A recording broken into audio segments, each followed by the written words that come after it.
पिछले एपिसोड में आपने देखा यान ने फैंग हाँ को मैजिक दूर की खतरनाक technique transfer flowers and trees के बारे में बताया।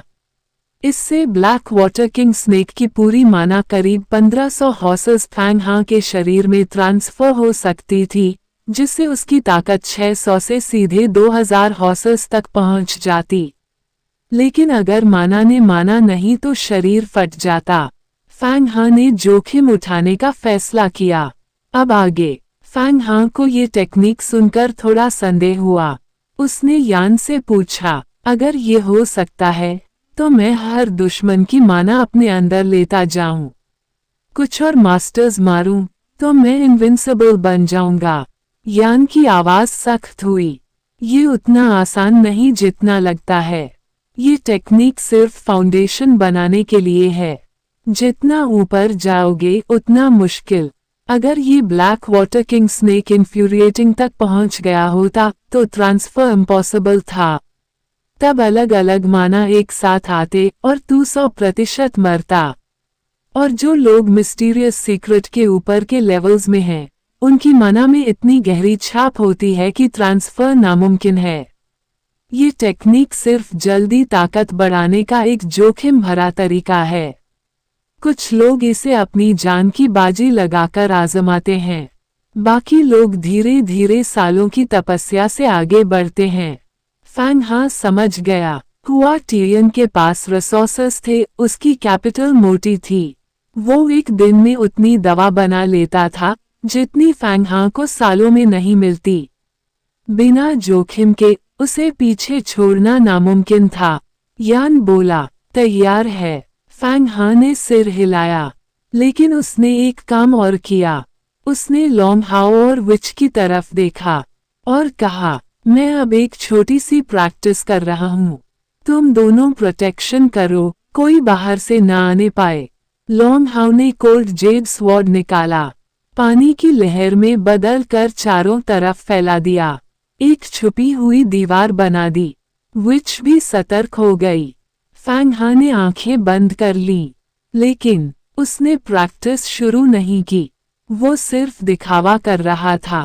उसका शरीर कांप रहा था, पसीना आ रहा था, जैसे वो किसी कठिन स्थिति से गुजर रहा हो। यान ने पूछा, क्या कर रहा है? फैंग हाँ ने मन ही मन कहा, देख रहा हूँ लॉन्ग हाउ क्या करती है। उसे पता चल गया है कि मेरे पास टाउस्ट डिवाइस है। ये टेम्पटेशन बहुत बड़ा है। हम डेजर्टेड आइलैंड पर हैं, कोई नहीं देख रहा। अगर उसने मुझे मार दिया, डिवाइस ले लिया और कह दिया कि मैं रिटर्न टू दी ओशन में मर गया, तो कोई पता नहीं लगाएगा। मैं पहले देख लूंगा उस पर भरोसा कर सकता हूँ या नहीं। यान चुप हो गया। फैंग हाँ की चालाकी देखकर वो भी हैरान था।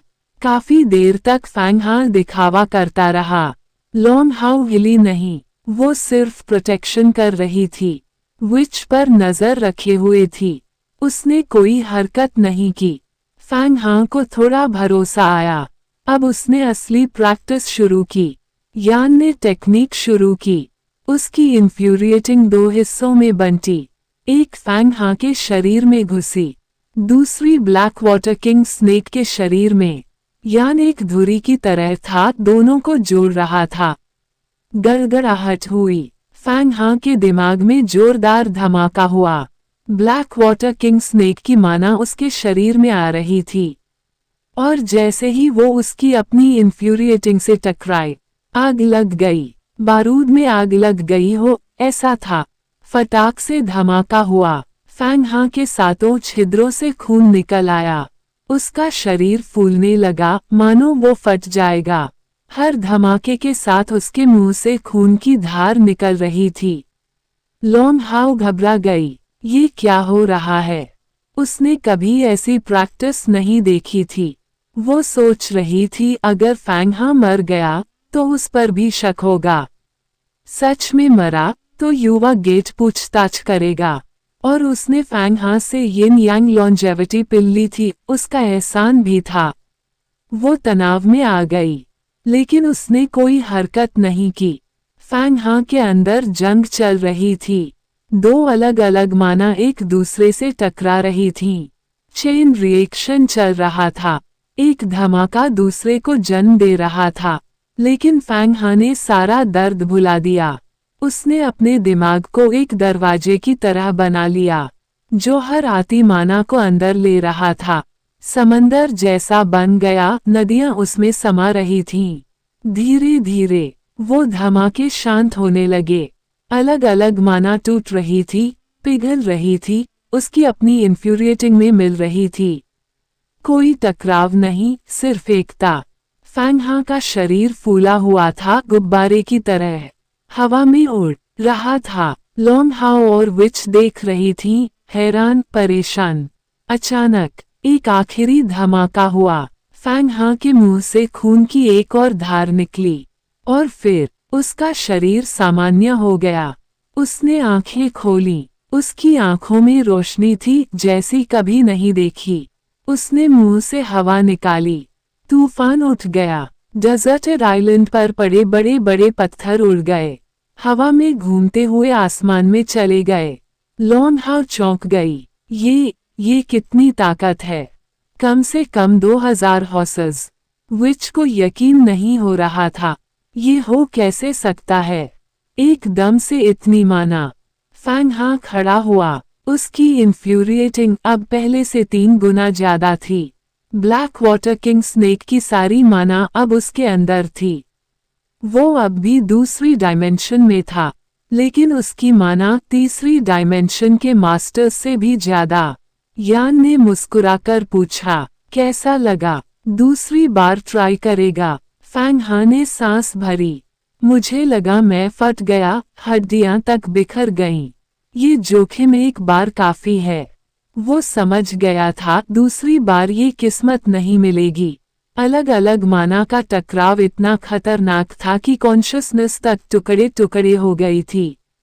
वो बच गया, ये आधा लक था, लेकिन अब उसकी ताकत बदल चुकी थी। यान बोला, अब डेस्परेट आइलैंड ओनर से लड़ सकता है, वो घायल भी है। ये आदमी 40 थीव्स में से एक है, उसके पास सालों की लूट पड़ी होगी। उसका पूरा खजाना लूट ले, घर तोड़ डाल। फैंग हाँ ने पूछा, उसकी जगह मिल गई? हाँ, मैंने उसमें ब्रेथ छोड़ दी थी, पीछा कर सकते हो। फैंग हाँ ने अपने शरीर की नसों को साधा, हड्डियों को जोड़ा, अंदरूनी अंगों को संभाला। हवा में उड़ा और जोर से हंसा। ब्लैक वाटर किंग स्नेक का शरीर अभी भी था, उसका खून, उसकी खाल, दांत, सींग, ये सब ट्रेजर ग्रेड फ्लाइंग स्वॉर्ड बनाने के लिए इस्तेमाल हो सकते थे। उसका खून कम से कम 300 स्मॉल ब्लड दान बनाएगा, और उनकी क्वालिटी व्हाइट हेयर फ्लाइंग के ब्लड दान से कहीं ज्यादा। फैंग हाँ बोला, अब मेरे शूरा सोल्जर्स के लिए काफी खाना होगा। चलो। वो पहले उड़ गया। लॉन्ग हाउ ने पीछा किया। फैंग हाँ, तुम्हारी माना एकदम से कैसे बढ़ गई? एक नई टेक्निक सीखी, चलो पहले डेस्परेट आइलैंड पर चलते हैं। लॉन्ग हाउ की आंखों में चमक आई। अगर उसकी जगह मिल गई तो ये बहुत बड़ा मौका है। वैंगवक्सियन आइलैंड ने भी इन 40 थीव्स पर इनाम रखा है। वैंगवक्सियन आइलैंड 10 इमॉर्टल गेट्स में से एक, समंदर का सबसे बड़ा ताकतवर, लेकिन इतना बड़ा इलाका उनके बस की बात नहीं थी। समंदर में हजारों स्कैटर्ड सेक्ट्स, छुपे हुए खतरे, और ये 40 थीव्स। इनमें से एक को पकड़ना बड़ा इनाम था। फैंग हाँ ने हाथ बढ़ाया। वुड एम्परर इन्फ्यूरिएटिंग 2 लहरों में बंटी। लॉन्ग हाओ और विच को लपेट लिया। वो तीनों एक साथ उड़ने लगे। फैंग हाँ अब 2000 हॉर्सेस की पावर के साथ बिना थके हजारों माइल्स उड़ सकता था, और फिर भी लड़ने लायक बचा रहता। यान ने रास्ता बताया, इधर, पश्चिम, दक्षिण, उत्तर। करीब 2 घंटे उड़ते रहे। आसमान में तारे निकल आए। समंदर पर चांदनी बिखर गई। लॉन्ग हाउ बोली, इस वक्त अगर कोई नाव पर बैठकर शराब पी रहा हो, तारे देख रहा हो, कितना सुकून होगा। और हम लूटने जा रहे हैं, कत्ल करने। फैंग हाँ हंसा। अंधेरा हो, चांद न हो, तब कत्ल करना सही है। लेकिन हम थीव्स नहीं हैं, हम डेमन स्लेयर्स हैं। चांदनी रात में भी डेमन स्लेयर को अपना काम करना चाहिए। अचानक यान की आवाज आई। सामने फैंग हा ने अपनी आंखों में इन्फ्यूरिएटिंग जमा की। दूर तक देखा, समंदर में एक लंबी घाटी थी, काली धुंध से भरी। कितनी लंबी, कितनी टेढ़ी, पता नहीं। चारों तरफ चट्टानें, मूंगे, खतरनाक उथले पानी। ये जगह खुद एक पहेली थी। लोंग हाओ बोली, ये घाटी बहुत खतरनाक लगती है। फैंग हा ने बिना रुके कहा, सावधानी से घुसना होगा। वो तीनों घाटी में घुस गए। कुछ ही देर में आसमान से 7 और 8 मेल फीमेल मंक्स उतरे। उन्होंने गॉसप पर्पल रोब पहनी थी। ये रोब्स सिर्फ एक सेक्ट के डिसाइपल्स पहनते थे। शिंडाव की नंबर 1 सेक्ट टियाई मेन। ये सब अपनी माना से नहीं उड़ रहे थे, क्योंकि उनके पास माना ही नहीं थी। वो मिस्टीरियस सीक्रेट तक नहीं पहुंचे थे। वो मैजिकल वेपन्स पर उड़ रहे थे। एक यंग मैन बोला, जान शीजोंग, ये वही इविल गोस्ट गॉज है। यही छिपा है डेस्परेट आइलैंड ओना 40 थीव्स में 38वां नंबर। अगर हमने इसे पकड़ लिया तो कितना बड़ा इनाम मिलेगा। मेडिसिन्स, मैजिकल वेपन्स, सब कुछ। जान शीजोंग ने ठंडी मुस्कान के साथ कहा, हाँ, इस डेस्परेट आइलैंड ओना को मारकर उसका शरीर वापस ले जाऊंगा तो मुझे ट्रू डिसाइपल बना दिया जाएगा। उसके शरीर से माना की हल्की लहर निकली। वो मिस्टीरियस सीक्रेट का मास्टर था, लेकिन फिर भी वो अपनी माना से नहीं उड़ रहा था मैजिकल वेपन पर। मतलब उसकी माना अभी उतनी गहरी नहीं थी। एक डिसाइपल ने चिंता जताई, डेस्परेट आइलैंड ओना तो तीसरी डायमेंशन का मास्टर है, सफिकेटिंग तक पहुंच चुका है। अकेले उससे लड़ना मुश्किल होगा। जान शीजोंग हंसा, तुम चिंता मत करो। वैंगवक्सियन आइलैंड ने 40 थीव्स के खिलाफ सबसे बड़ा किलिंग ऑर्डर जारी किया है। पूरे समंदर में सभी स्कैटर्ड सेक्ट्स को उनके पीछे लगा दिया गया है। 40वां और 39वां थीव पहले ही मारे जा चुके हैं। अब नंबर 38 की बारी है। मुझे पता है इसी इविल गोस्ट गॉज में छिपा है। मैंने पहले ही नाइट आइलैंड, फ्लोटिंग आइलैंड, काप आइलैंड, लिंगजू आइलैंड, युवा आइलैंड, इन 5 आइलैंड्स को खबर भेज दी है। वो लोग आधे घंटे में यहाँ पहुँचेंगे। एक डिसाइपल बोला, 5 आइलैंड्स अलायंस, ये सब छोटे स्कैटर्ड सेक्ट्स हैं। सिर्फ नाइट आइलैंड ओना के पास ही थोड़ी बहुत पावर है, बाकी तो। जान शीजोंग ने मुस्कुराते हुए कहा, यही तो प्लान है। पहले ये लोग लड़ेंगे, डेस्परेट आइलैंड ओना से भिड़ेंगे। हम पीछे छुपकर देखेंगे। फिर जब दोनों थक जाएं, तब हम आएंगे और सब कुछ हड़प लेंगे। एक और डिसाइपल बोला, और उन युवा गेट के डिसाइपल्स पर भी नजर रखनी होगी। आजकल युवा गेट में टैलेंट बढ़ रहे हैं। हमारी टियाई मेन के लिए खतरा बन सकते हैं। जान शीजोंग की आंखें सख्त हुईं। ये सही कहा। हमारा लक्ष्य दुनिया के सभी प्रैक्टिशनर्स को एक नियम में बांधना। एक कानून, एक सत्ता। हम टियाई मेन ही होंगे वो सत्ता। हमारे मास्टर का सपना है एक ऐसा हेवन कोर्ट बनाना, जहां हर प्रैक्टिशनर हमारे कानून के तहत चले। जो विरोध करेगा उस पर आसमान से कहर गिरेगा। सब डिसाइपल्स के चेहरे गंभीर हो गए। जान शीजोंग ने अपनी कमर से एक जेड की तावीज निकाली। उसमें 5 तरह के सोने जड़े थे, purple gold, green gold, platinum, black gold. उसमें से शक्तिशाली माना निकल रही थी। उसने एक बार हाथ फेरा। सभी टियाई मेन के डिसाइपल्स गायब हो गए, पूरी तरह छुप गए। करीब 2 घंटे बीत गए। आसमान में तेज सीटी की आवाज आई। कई लोग एक साथ उड़ रहे थे। सबसे चमकदार चीज थी एक लंबी गोल्डन रेनबो, रूई गोल्डन स्मोक। ये वही था जो हुआ टियन ने फैंग कैंगवे को दिया था। इधर इवल गोस्ट गॉज के अंदर फैंग हा, लोंगहाओ और विच अंदर घुस चुके थे। घाटी बहुत गहरी थी, चारों तरफ काला कोहरा, ऊंची ऊंची चट्टानें, भयानक लहरों की आवाज। यान ने कहा, ये डेस्परेट आइलैंड ओनर ने यहाँ बहुत सारे मैजिकल ट्रैप्स लगा रखे हैं। आसपास की चट्टानों और पानी के साथ मिला दिया है। सामान्य मास्टर्स को दिखाई नहीं देगा, लेकिन मुझसे नहीं छुप सकता। इधर उस रीफ के पास वाटर वॉर्टेक्स के नीचे फैंग हा ने देखा, करीब 2000-3000 एकड़ का छोटा सा लेक जैसा इलाका। बीच में तेज धारा, कुछ चट्टानें लोहे की तरह सख्त, काला कोहरा, उबलता पानी, भयानक माहौल। यान बोला, यही है, अब जोर से मार। फैंग हा ने अपनी पूरी इन्फ्यूरिएटिंग लगा दी, हाथ से विशाल हरा लट्ठा बनाया और उस वाटर वॉर्टेक्स पर दे मारा।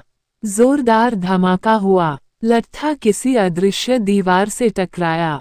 फिर काला कोहरा छंट गया, वाटर वॉर्टेक्स गायब हो गया। सामने आया एक छोटा सा आइलैंड और उस पर एक महल, सोने चांदी से जड़ा हुआ। लिखा था desperate island, desperate God palace.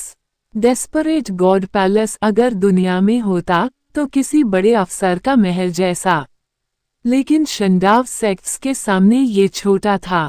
इसमें कोई बड़ा प्रोटेक्टिव अरे नहीं था, क्योंकि बड़े एरेज लगाने के लिए मिस्टीरियस सीक्रेट की 5वीं डायमेंशन तक पहुंचना पड़ता है। डेस्परेट आइलैंड ओनर उस लेवल तक नहीं पहुंचा था, इसलिए फैंग हा ने एक ही झटके में उसकी छुपी हुआ जगह तोड़ दी। फैंग हा ने फिर हाथ बढ़ाया, 5 हरी किरणें 5 विशाल पेड़ बन गईं, आसमान से गिरी, महल की कई दीवारें ढह गईं, सोना चांदी मोती सब बिखर गए। लेकिन फैंग हा ने उनकी तरफ देखा तक नहीं, क्योंकि प्रैक्टिशनर्स के लिए सोना चांदी बेकार था। असली दुनिया में शान हो वैंग कियान चलता था, वो भी मंक्स के बीच। लेकिन ज्यादातर लोग BRTER से काम चलाते थे। अचानक एक जोरदार धमाका, महल के अंदर से डेस्परेट आइलैंड ओनर उड़कर बाहर आया और उसके साथ उड़ रहा था एक घर जितना बड़ा तिपाई। दान फर्नेस। लोंगहाओ चीख पड़ी, ये ट्रेजर ग्रेड का दान फर्नेस है। बाप रे, एक ट्रेजर ग्रेड दान furnace, 100 treasure grade flying swords से भी ज्यादा कीमती। दान फर्नेस क्यों है सबसे कीमती? मंक्स के लिए दान फर्नेस वैसे ही है जैसे किसान के लिए जमीन। जमीन हो तो अन्न उगाओ, दान फर्नेस हो तो मेडिसिन बनाओ। फ्लाइंग सॉर्ड्स, वेस्टमेंट्स सब दान फर्नेस में बनते हैं। एक अच्छा दान फर्नेस जितनी बड़ी अरे उसमें लगी हो उतना बड़ा ट्रेजर। इंडिगो मास्टर का दान फर्नेस पनवू शियानजून का इस्तेमाल किया हुआ टियन का दान फर्नेस वो भी उसी लेवल का, इसलिए उनकी ताकत इतनी ज्यादा थी। फैंग हा के पास अभी जो दान फर्नेस था वो विनर कॉट डिसाइपल वाला था, बहुत छोटा। लोंगहाओ के पास स्पिरिचुअल ग्रेड ठीक ठाक, लेकिन ये डेस्परेट आइलैंड ओनर के पास ट्रेजर ग्रेड। यान भी उत्तेजित हो गया, ये दान फर्नेस मिल गया तो मैं आग की टेक्निक से भी मेडिसिन बना सकता हूँ। तुम्हारे 10 शूरा सोल्जर्स को इस फर्नेस में डालकर रिफाइन कर सकता हूँ और तुम्हारा गोल्डन बॉडी और मजबूत होगा। फैंग हा ने तुरंत हमला किया। Mu Hu Wang Zhenchi flying sword, उसकी इन्फ्यूरिएटिंग 1000 साल पुराने पेड़ की तलवार बन गई। डेस्परेट आइलैंड ओनर पर उड़ी। डेस्परेट आइलैंड ओनर ने भी हमला किया। उसकी सफिकेटिंग से सिनिस्टर हैंड बना आसमान भर गया। दोनों टकराए, आसमान में आतिशबाजी फूट पड़ी। नीचे का महल उड़ गया, सोना चांदी के टुकड़े चारों तरफ बिखर गए। फैंग हा 10 फीट पीछे हटा, लेकिन डेस्परेट आइलैंड ओनर 30 फीट पीछे उड़ा, अपने दान फर्नेस से जा लगा। फैंग हा 2000 हॉर्सेस की पावर अब ऊपर था। डेस्परेट आइलैंड ओनर चौंका, तेरी माना इतनी कैसे बढ़ गई? जवाब में लोंगहाओ ने हमला कर दिया। कोल्ड जेड स्वॉर्ड, पानी की बर्फीली दीवारें बन गईं। डेस्परेट आइलैंड ओनर चारों तरफ से जम गया। लॉन्ग हाउ ने मुंह से आइस सोल गॉड थंडर उगल दिए। सफेद ओले धमाके, डेस्परेट आइलैंड ओनर की सफोकेटिंग हिल गई। ब्लैक वाटर किंग स्नेक के लिए जो चोट उसने लॉन्ग हाउ को दी थी उसका बदला ले रही थी। डेस्परेट आइलैंड ओनर चिल्लाया, 5 प्रिजन्स किंगडम। उसके पीछे का दान फर्नेस घर जितना बड़ा घूम गया। उसके ऊपर से 5 आग की लपटें निकलीं। सारी बर्फ पिघल गई। कोल्ड जेड स्वॉर्ड चीखती हुई लॉन्ग हाउ के हाथ में वापस आ गई। लॉन्ग हाउ पीछे हट गई, इस बार चोट नहीं लगी। डेस्परेट आइलैंड ओनर हंसा, अब मैं इस 5 प्रिजन्स डिंग के अंदर घुस जाऊंगा, फिर कोई मुझे नहीं हरा सकता। फैंग हा ने देखा, अब या तो अब। उसने अपनी पूरी इन्फ्यूरिएटिंग एक साथ लगा दी। एक छोटी सी सुई बनाई, टियनमू डिवाइन नीडल। बहुत छोटी, बहुत तेज। यही वो सुई थी जिससे फैंग हा ने वुड एम्परर इन्फ्यूरिएटिंग सीखी थी। उसने उसकी सारी टियनमू ची अब्जॉर्ब कर ली थी, लेकिन उसे फिर से बना सकता था। और अब बनाया। डेस्परेट आइलैंड ओनर 5 प्रिजन्स डिंग में घुसने ही वाला था। तभी वो सुई उसकी सफोकेटिंग को चीरती हुई उसके शरीर में घुस गई। डेस्परेट आइलैंड ओनर चीखा, लेकिन तब तक बहुत देर हो चुकी थी।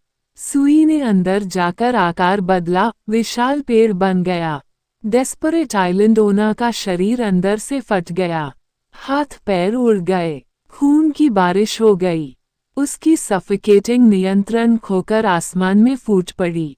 तीसरी डायमेंशन का मास्टर खत्म।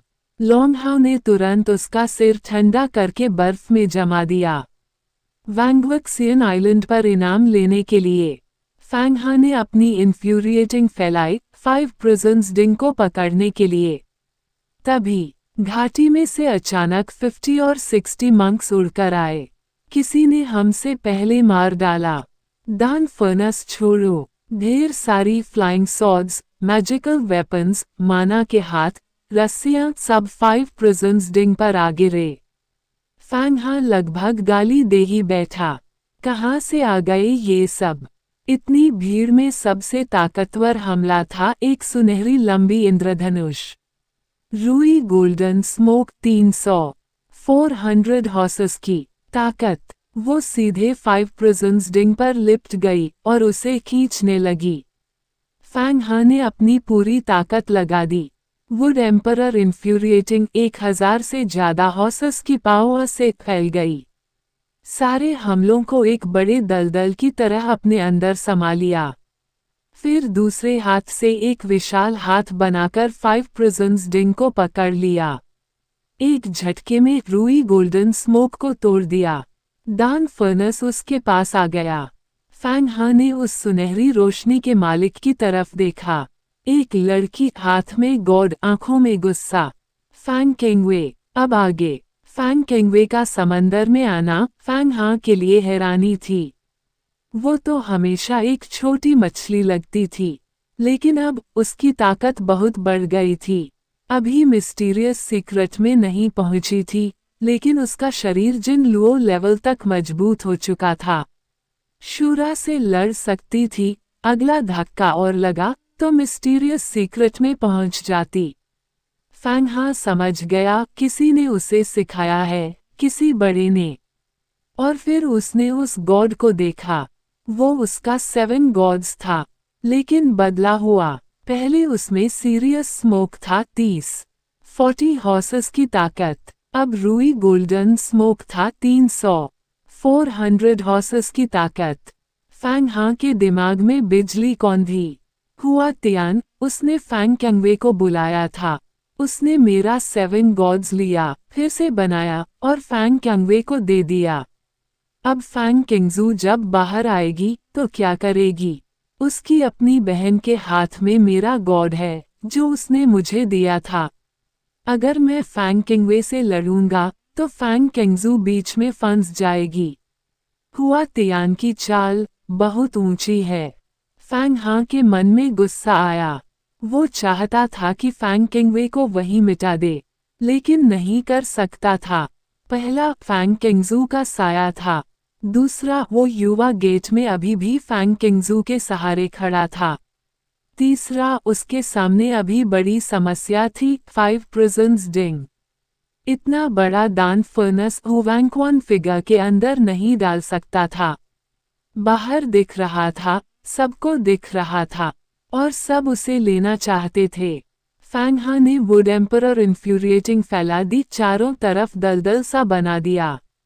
सारे हमले रुक गए, सब ठिठक गए। फैंग किंगवे ने भी रूई गोल्डन स्मोक वापस ले लिया। अब सामने खड़े थे करीब 10 लोग।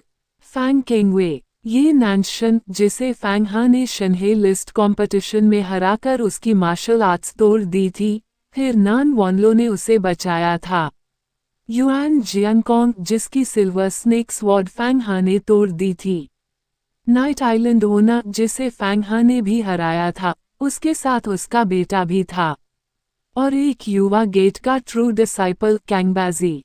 बाकी मिस्टीरियस सीक्रेट के मास्टर्स पहली डायमेंशन में इन्फ्यूरिएटिंग तक नहीं पहुंचे। कैंगबाजी ने बात शुरू की। फैंग हा, तुमने ये डेस्परेट आइलैंड ओना मारा, ये बहुत बड़ी अचीवमेंट है। लेकिन हम सब बाहर खड़े थे, इवल गोस्ट गॉज को घेरे हुए, हमारा भी कंट्रीब्यूशन है। अब तुम ये 5 प्रिजन्स डिंग लेकर जाओगे तो हमारा हिस्सा क्या? फैंग हा ने ठंडी नजर से देखा। कैंगबाजी बोला, युवा गेट के नियमों में लिखा है 2 या ज्यादा डिसाइपल्स मिलकर कोई मिशन करें तो मिली हुई चीजें सेक्ट के पास जाएंगी, फिर सेक्ट तय करेगा कि किसे क्या मिलेगा। तुम अकेले नहीं हो, हम सब यहाँ हैं। फैंग हा के होंठ सिकुड़ गए। तो तुम कह रहे हो ये दान फर्नस मैं सेक्ट को दे दूं? कैंगबाजी मुस्कुराया, बिल्कुल, फिर सेक्ट तय करेगा।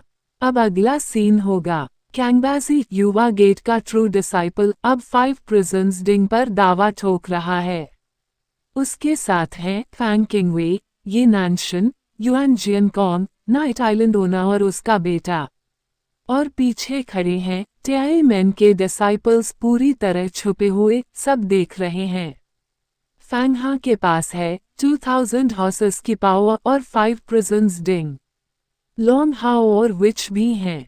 अब सवाल है, क्या फैंग हा ये दान फर्नस छोड़ेगा, या वो सबके सामने युवा गेट के नियम को तोड़ेगा? और अगर वो तोड़ेगा तो फैंग किंगवे उसके खिलाफ हो जाएगी। और फैंग किंगवे के पीछे खड़ा है हुआ टियन, और इस सब के पीछे छुपे हैं टियाई मैन। ये लड़ाई अब सिर्फ दान फर्नस की नहीं है,